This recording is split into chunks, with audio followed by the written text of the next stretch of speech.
Happy Friday, everyone. This is Darius Dale here to present our macro minute for Friday, November 12th, 2021. Starting with markets here, we got stocks up, commodities down, crypto down. We got the dollar flat this morning. Global bond yields mostly up. Big movers today. You got silver down 1%, WTI, nat gas, and Bitcoin all down 2%, Ethereum down 3%. On the economic front, you got the approval of President Xi Jinping's mandate to potentially rule for the rest of his life. It's obviously a big deal in China in terms of their willingness to continue along common prosperity initiatives and all the associated regulatory tightening into next year's party Congress. We think they're trying to create some easy base effects to show some economic resilience and relative strength next year. But for now, we have more weakness in the emerging markets. So you got emerging Mexican industrial production slowed to 1.6% in September. That's the lowest number we've seen in 6 months. Brazilian real retail sales slowed to minus 5.5% year over year in September. That's the slowest number we've seen since March of 2020. Russian exports decelerated to 47% year over year in September. That's the lowest number we've seen in 6 months as well.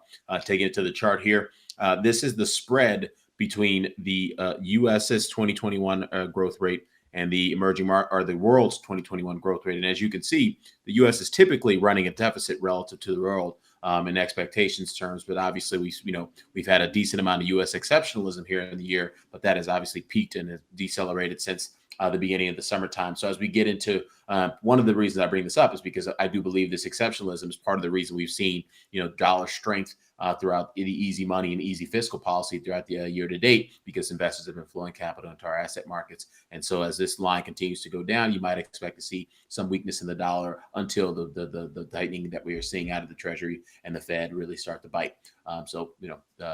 Subscribe to find out our thoughts on that.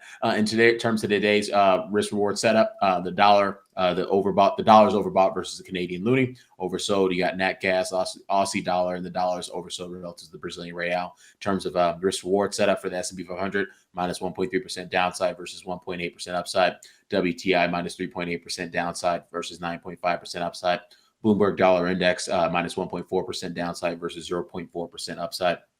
10-year Treasury yield minus 9 basis points of downside versus 19 basis points of upside. And then Bitcoin, we're adding that minus 5.7% of downside versus 11.1% of upside to the upper boundary of our probable range. With that, Darius Dale here presenting our macro minute for Friday, November 12th, 2021. Thanks again. We'll catch you back here next week.